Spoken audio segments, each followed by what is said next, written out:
This conference will now be recorded. Good morning, and thank you all for joining the ISICSB board meeting for May.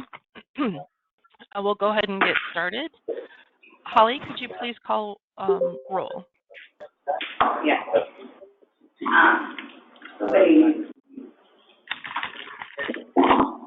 Lady Hess. Here, representing communications. Solon.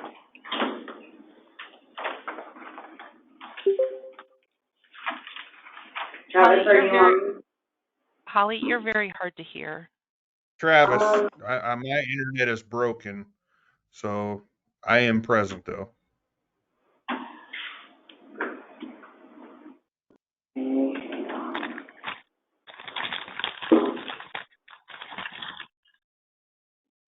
Okay, just a second here.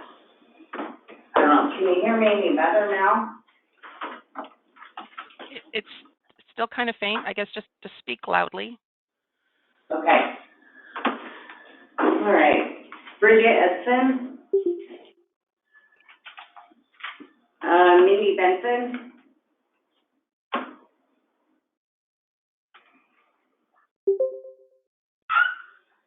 Mindy, are you on? No, I thought she was. Yes, I am here. Sorry, I'm having internet problems. Michelle Bischoff. Present, representing Iowa Professional Fire Chiefs. Curtis Walton. Present, representing volunteer fire departments. David Ness. Here, municipal police.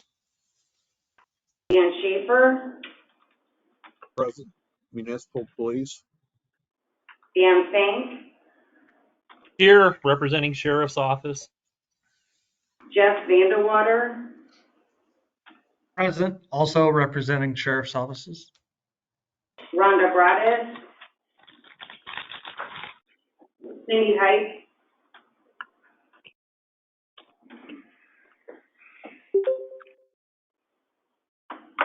I see Cindy on here. Are you on, Cindy?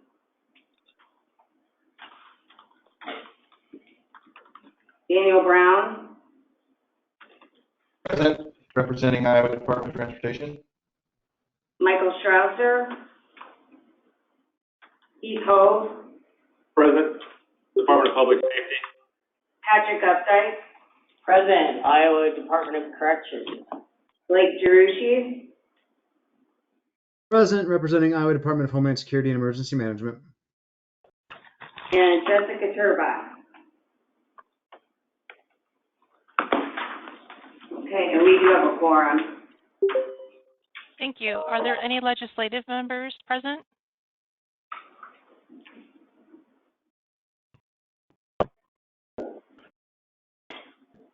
Thank you.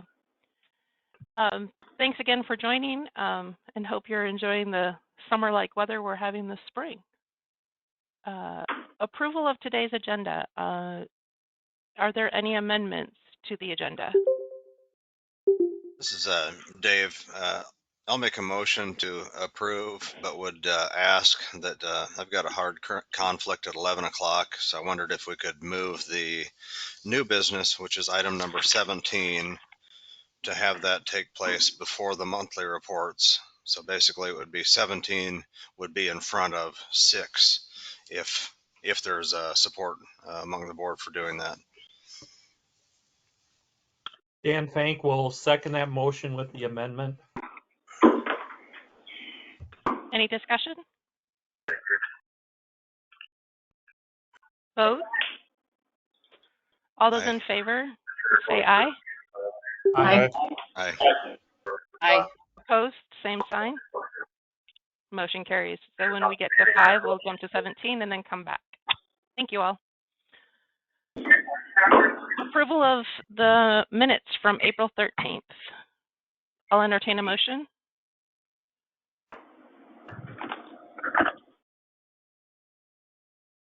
Travis, so I think Travis provided a motion. Do I have a second? That's all second. Any Did I? discussion regarding the minutes? Yeah, real quick, did Holly change the? Yes, I did. Okay, thanks. Yeah, there was an error that showed me as present and I was absent, so that's been corrected. Any other discussion? All those in favor signify by saying aye. Aye. Aye. Opposed? Motion carries. I will now jump to 17. New business, the new ISICS users approval. Chair Hester, would you be able to walk us through these applications? Sure. So there are 3 user applications up for approval today that have been recommended for approval by the user group. We have Albany Police Department in Illinois, which is level 1. Also Carroll County Sheriff's Office in Illinois, also level 1. And then the Greene County Sheriff's Office, which is an update, a level 4. So are there any questions or comments on those?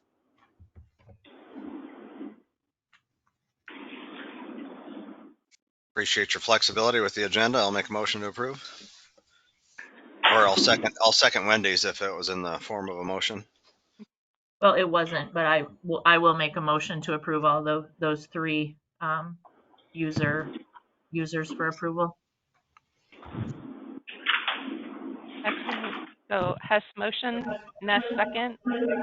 Any discussion?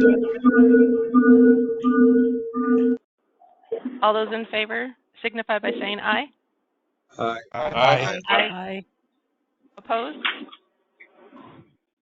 Motion carries.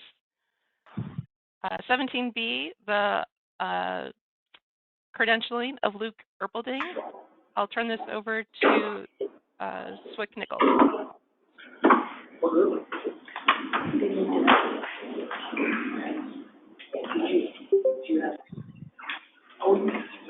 Yes, we have 2 more credentials to present today. So we will start with Mr. Erpelding, CompT credentialing. Here we go.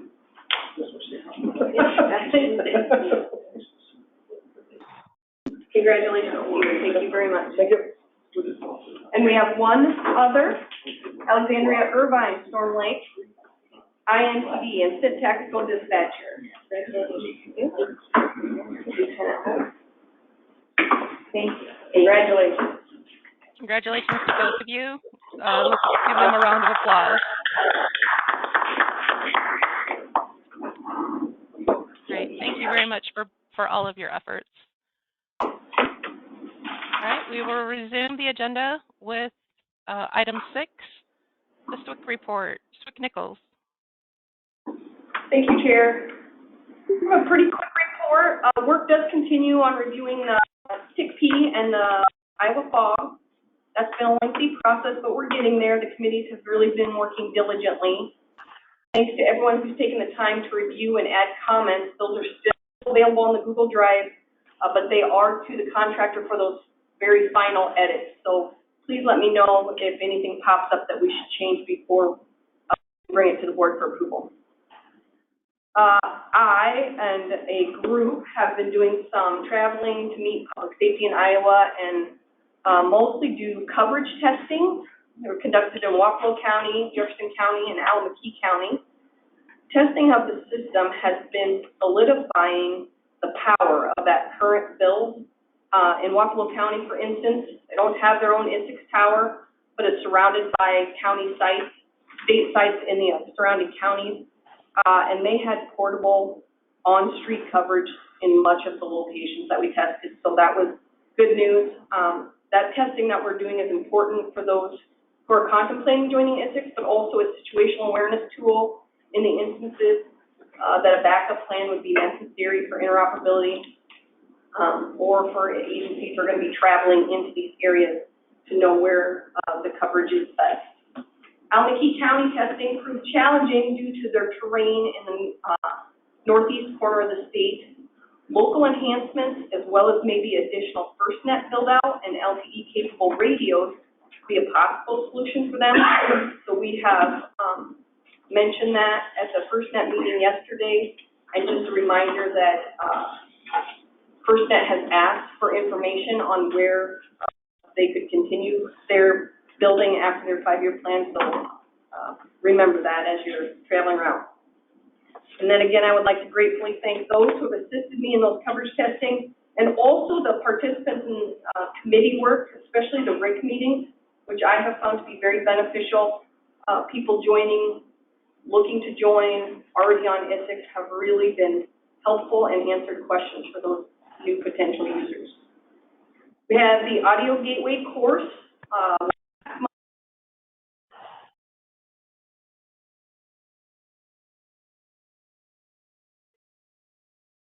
Train on a few different models of gateways. Communications unit leader course in Cedar Rapids, May 22nd through the 25th. We have met the minimum there, but there are still seats available. If anybody would like to get signed up this week, is probably still the opportunity for that. June 19th through the 23rd will be the CommT in Spencer, Iowa. There are still seats left, 14 more seats. And then put on your calendar October 3rd through the 6th for instant tactical dispatcher in Cott County, and the registration will open up for that in a month or so. I will be going to National Council of SWIC to be held in Colorado next month. I'm really looking forward to meeting as many counterparts as I can to discuss how other states handle certain issues. There will be no travel expenses for the board to approve, and it is invitational travel. And that is all for my report, unless there is any questions.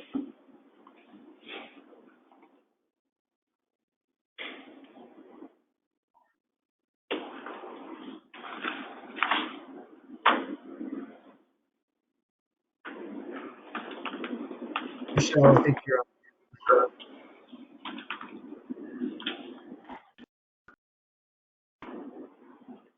Chair Bischoff, you're muted. Thank you. The 911 Council Report, Program Manager Darushi. Thank you. Just a few things of note for this group. In my 8 years of being 911 program manager, I've never talked in this setting about a PSAP remodel, but I am today. Kind of an exciting one. Harrison County in June is going to be remodeling over the course of 3 days. And this is particularly exciting because they will be taking live 911 calls out of the disaster recovery PSAP. So if you remember, we partnered with Department of Public Safety as well as our shared services vendor, Zetron, to build that capability. It's basically a 4-seat PSAP where they can take 911 calls.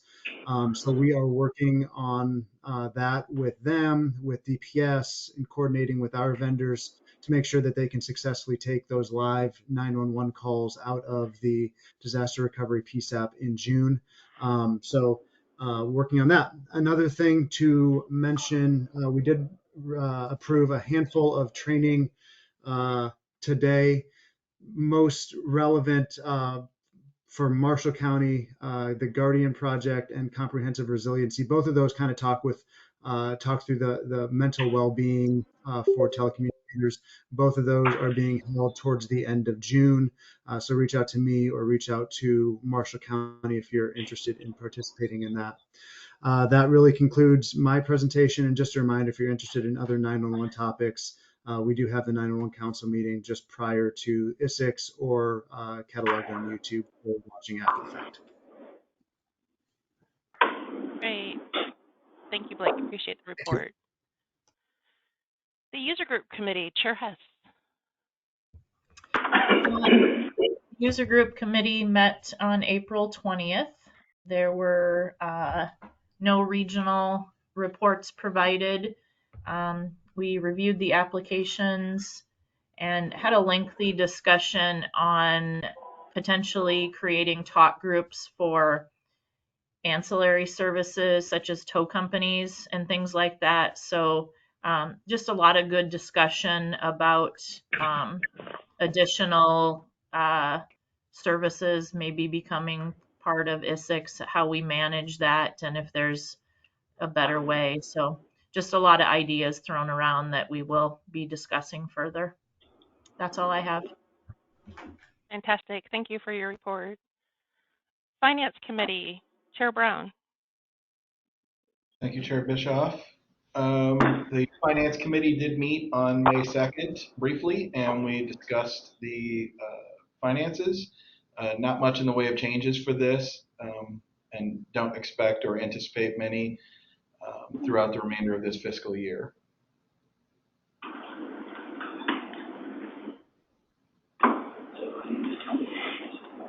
Great, thank you. You're welcome.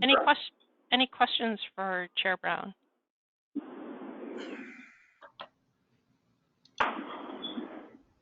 The Governance Committee, Chair Ness, are you still on the line? I am, but I'm going to jump off and let Haley take the Governance Committee report if she's available.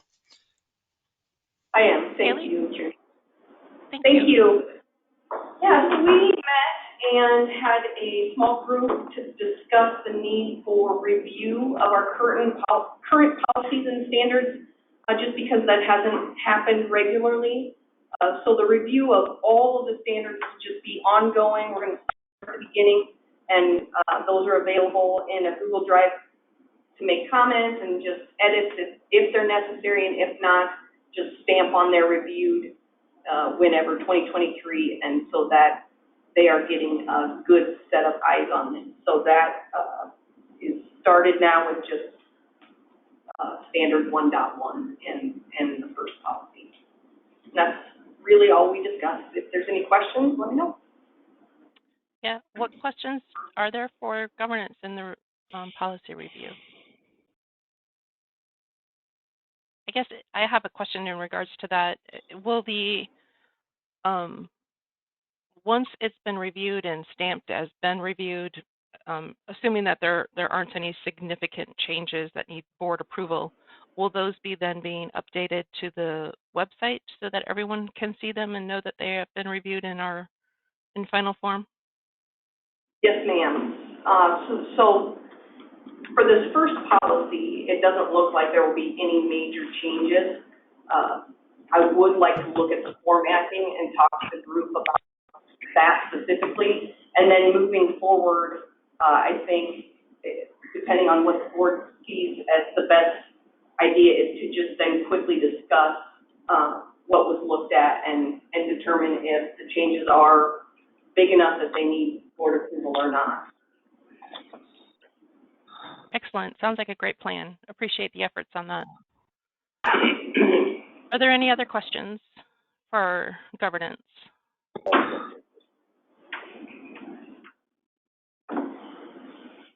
Operations Committee, Chair Edson. Chair Edson's unable to be with us today. Swick-Nichols, would you be able to provide an update for operations?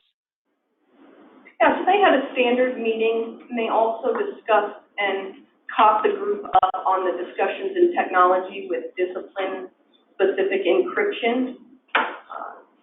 No specific determinations or decisions were made on moving forward with that, but Rob Benner did a good job of explaining what had been happening in technology.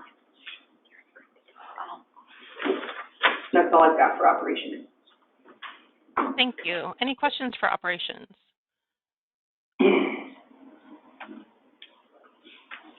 Training and Outreach Committee, Chair Stolwell. All right, we had our first joint meeting, I believe, with outreach and training together. Regular meeting on the 27th of April. We reviewed the statewide pursuit video, and I believe Swick-Nichols has uploaded that to the website now for everyone to view it. We also had a discussion of the status board usage and possible training moving forward. And then another discussion about outreach to new users at some point after they're live on the system to offer some sort of assistance, or if there's anything we can do to assist them in using the ISICS platform easier or direct them towards those videos that are being uploaded. And then we also went over the new application for creating the website content and curriculum that Swick Nichols is using. It's pretty slick. And that's all I've got, unless Swick Nichols has something to add to that. No, I think that covers it. Thank you. But that training is live, the Pursuit training, which is a new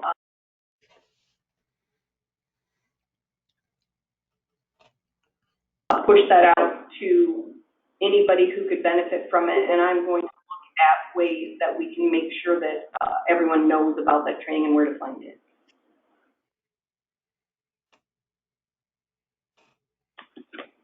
Fantastic. Are there any other questions or comments for training and outreach?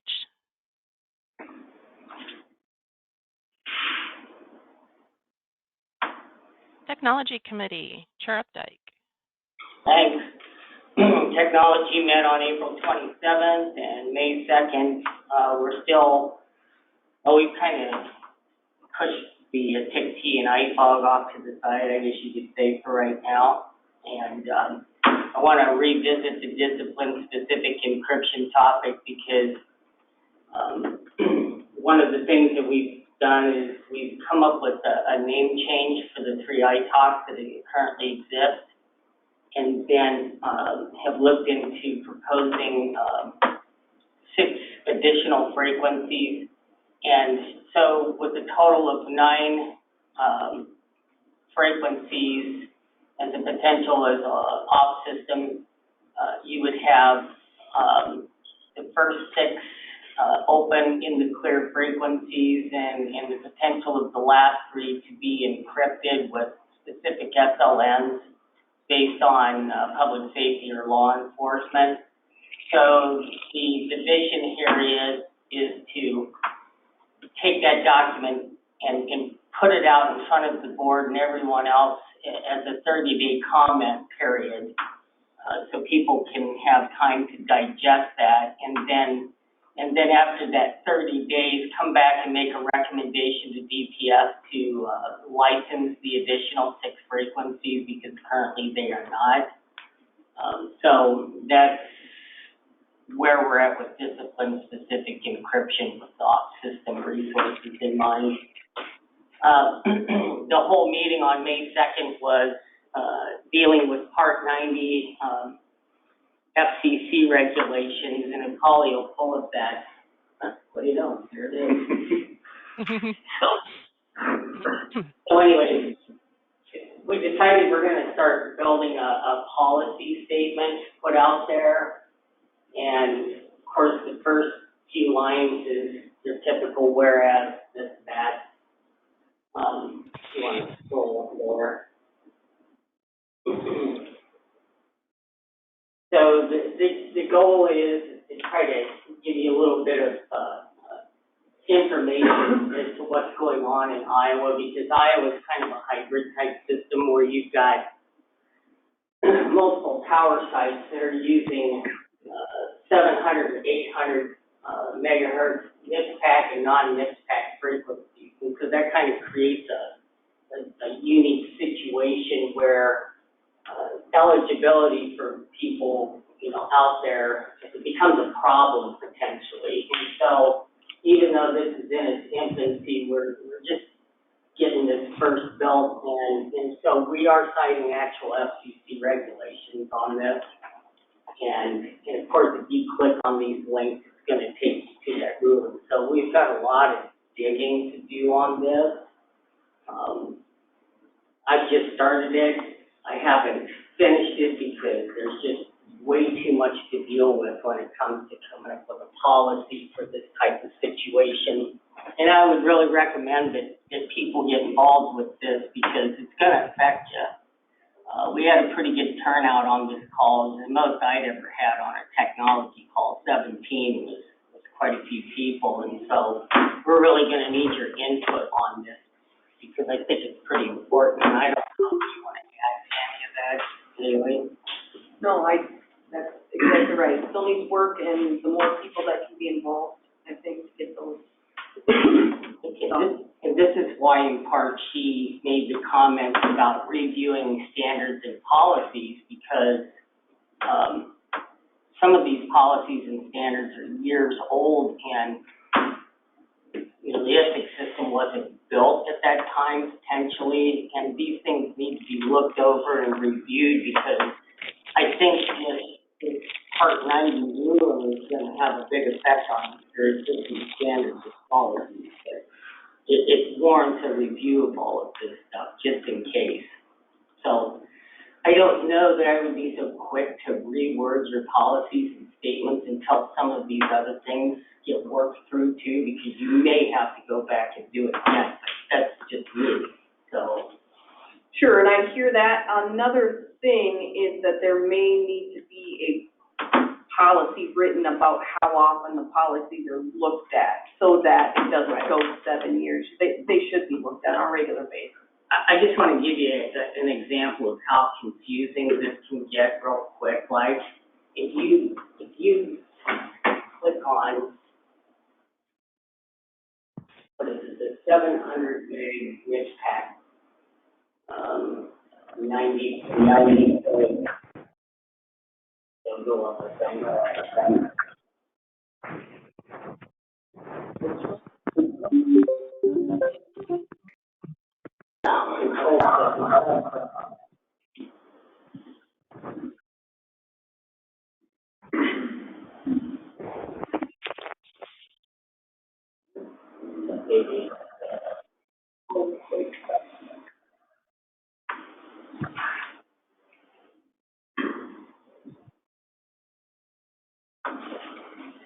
That one, yeah, okay.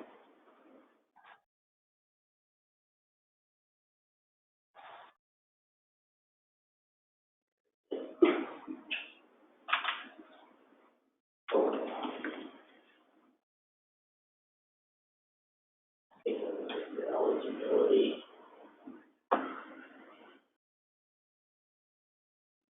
Can you go back to that? Go back to that policy statement.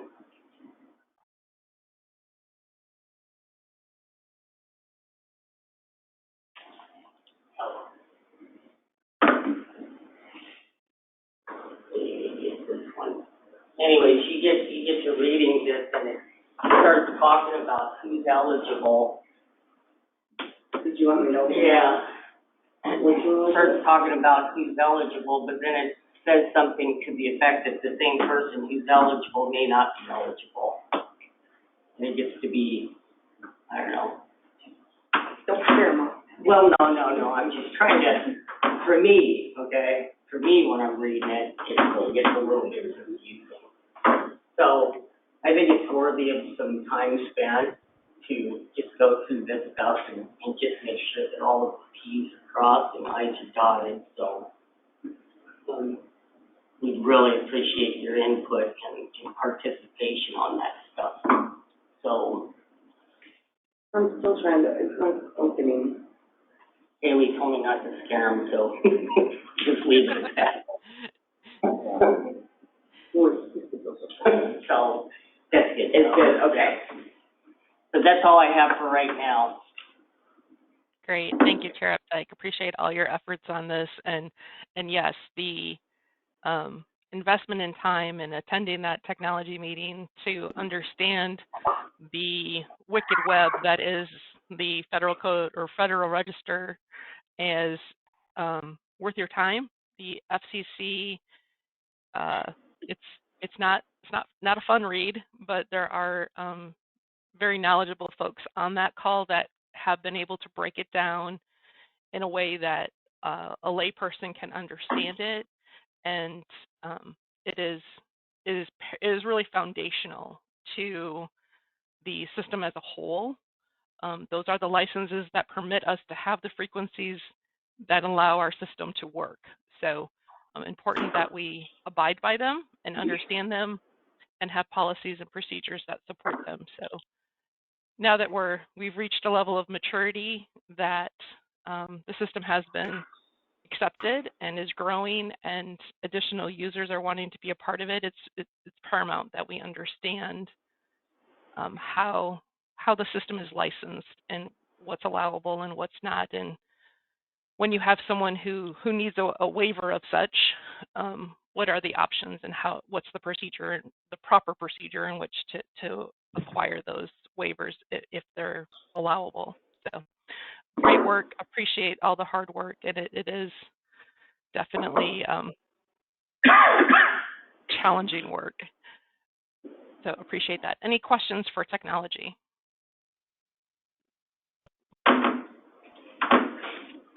FirstNet Broadband Committee, Chair Benson.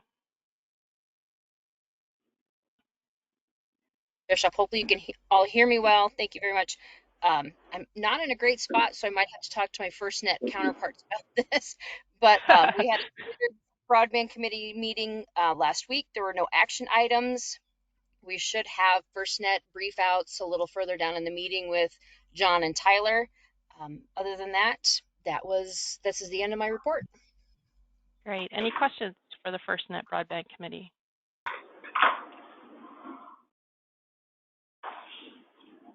All right, that brings us to other reports. And first up is information sharing among board members. Does anyone have anything that they would like to share?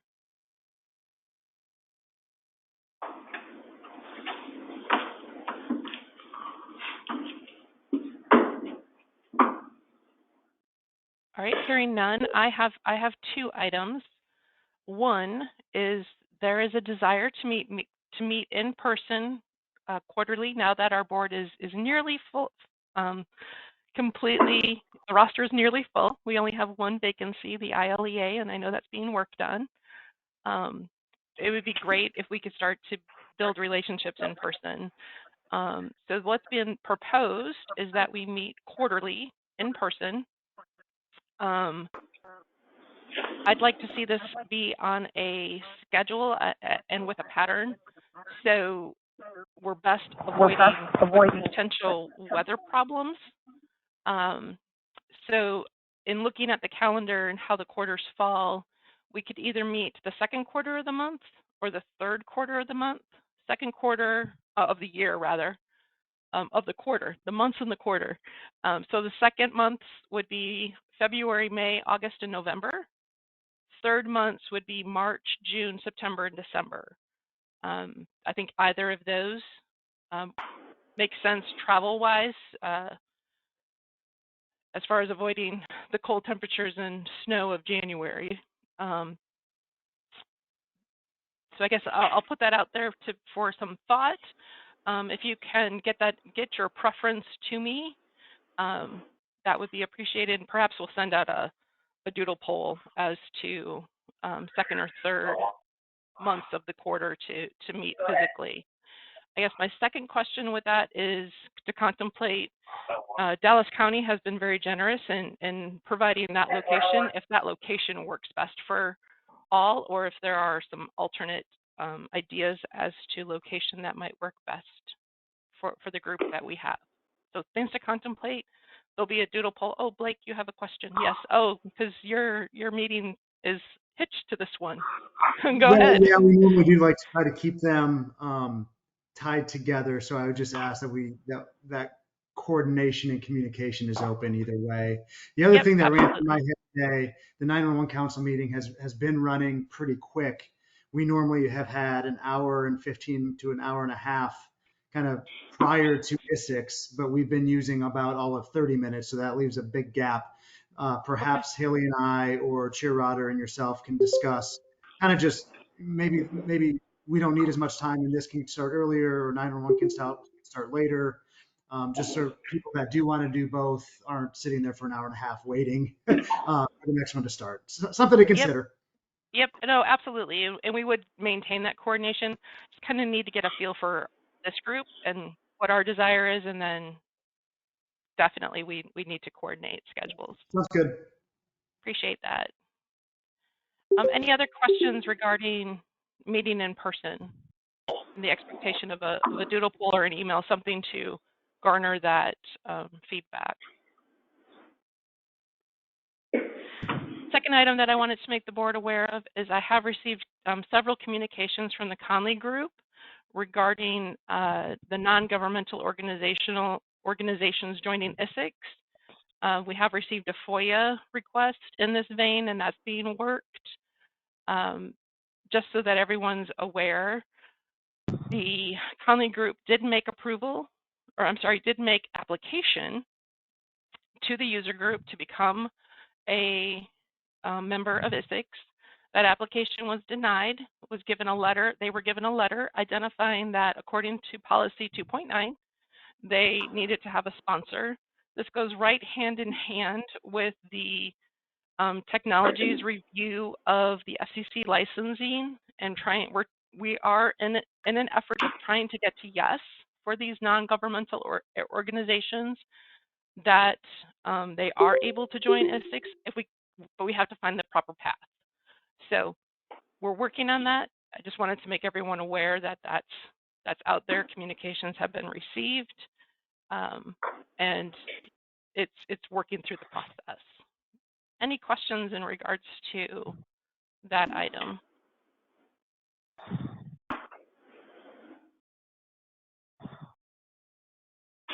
All right. That brings us then to the ISICS System Administrator report. Scott or Connie? It's Scott. Thanks, Chair Bischoff. I will start off with the ISICS maintenance update. There is no RF maintenance scheduled for this week. The RF maintenance continues next week with the Underwood, Glenwood, and Fremont sites, followed by Hooper and Lucas building the following week. Also, generator and HVAC annual maintenance is in progress. So far, 16 sites have been completed, with 12 more scheduled for next week. In addition, the Fairfield site is getting a new HVAC unit replaced today. This site is an older DPS site housing newer Motorola equipment. That unit was at the end of life and thus is being replaced today before we hit the heat of the summer.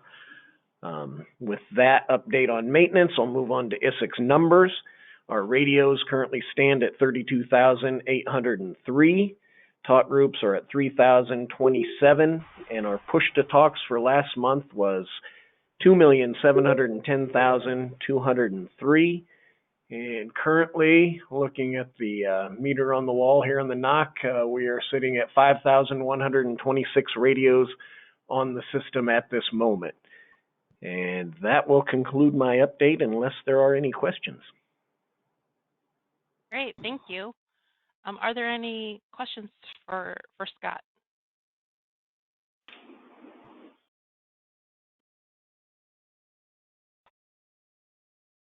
FirstNet Authority and AT&T, I received a notification from both John Olson and Tyler Richard that they would be unable to make this meeting due to other commitments.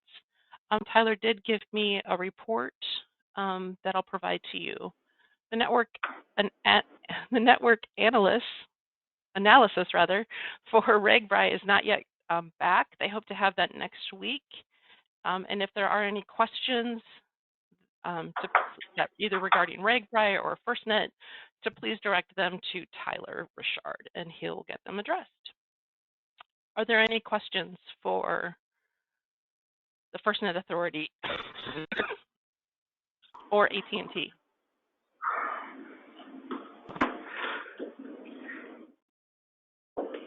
As an update, Chris Myers.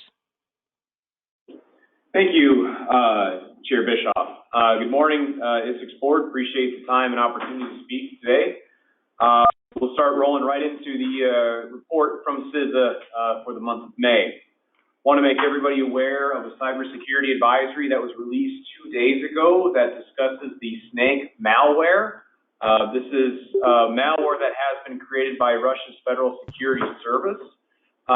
This malware has been around for quite some time. First appeared in 2003, and to date is the most sophisticated cyber espionage tool designed by Russia.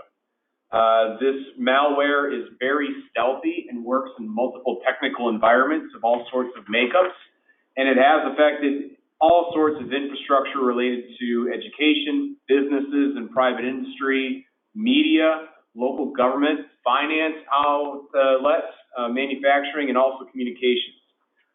This malware seems like it has been everywhere. It is extremely robust, and its design and implementation is such that even though it is complex, there are very few bugs in it to exploit to get rid of it.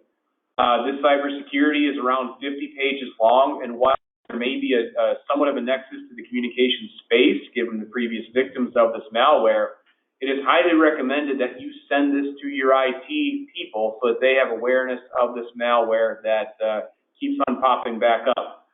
This advisory will discuss various things, such as ways you can protect yourself and things to keep in mind with the current environment that we're in.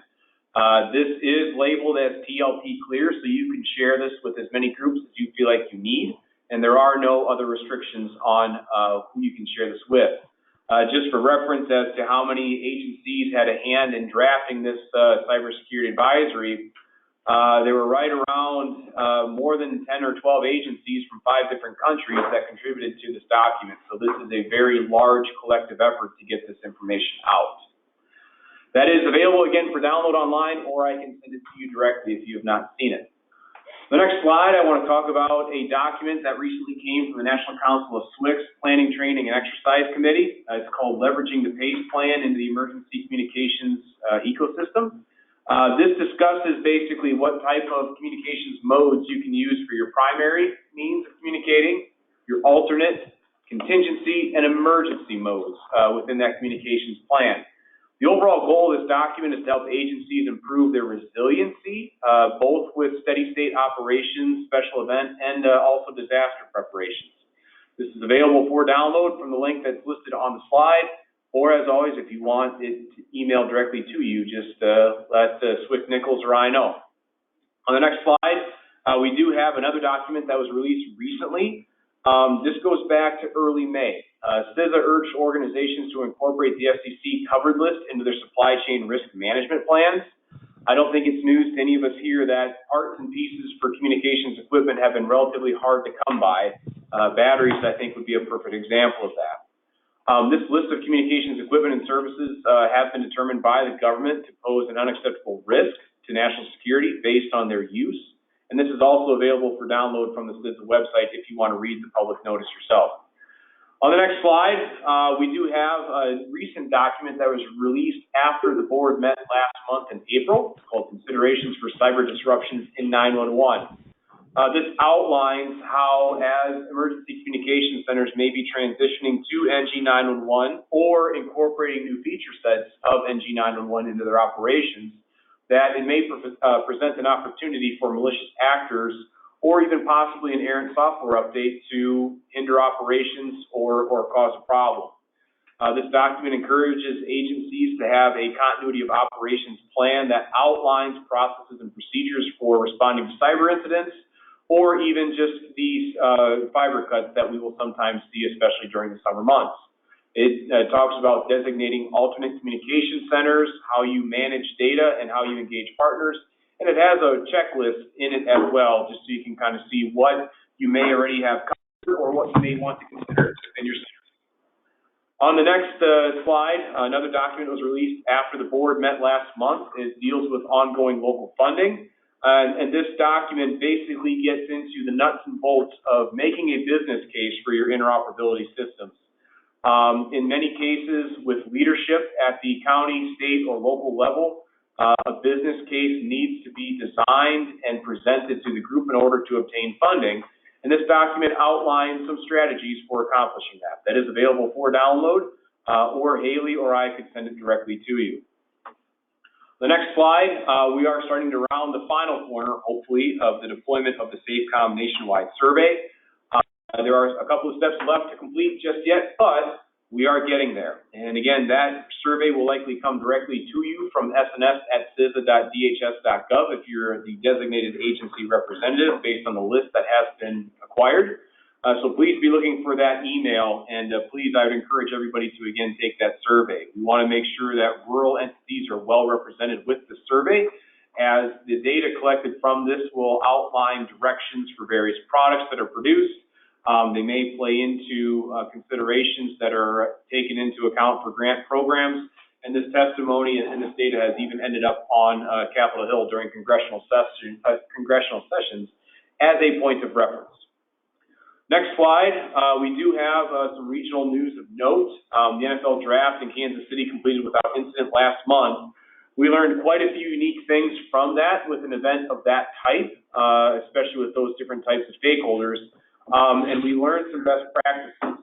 Those are being aggregated and may be available for presentation in the future. And if they are, I will bring those to the group here. One other item of note that I want to bring to everybody's attention is that we also did some wireless priority testing recently at the Super Bowl parade in Kansas City.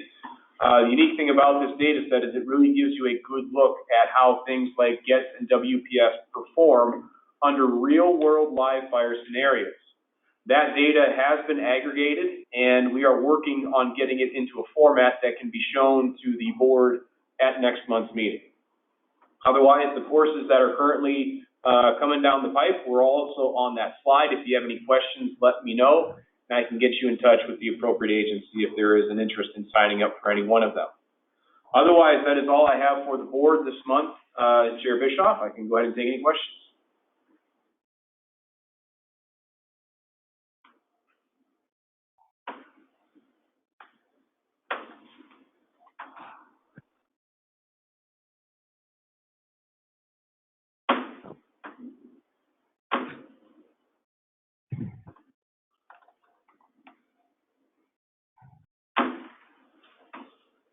Chair Bischoff, are you on mute still?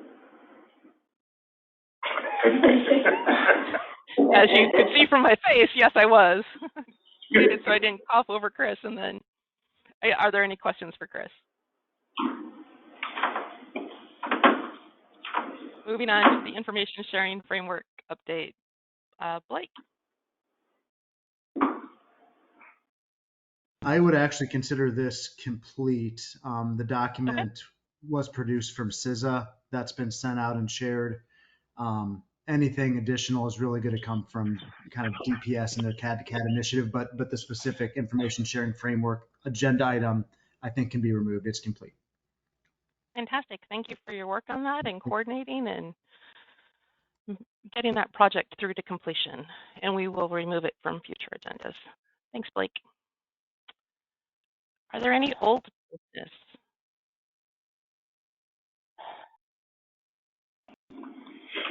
We've already covered item 15.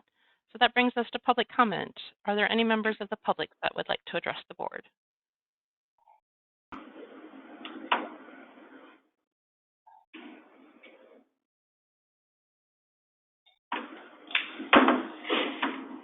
Hearing none, I'll take a motion for adjournment.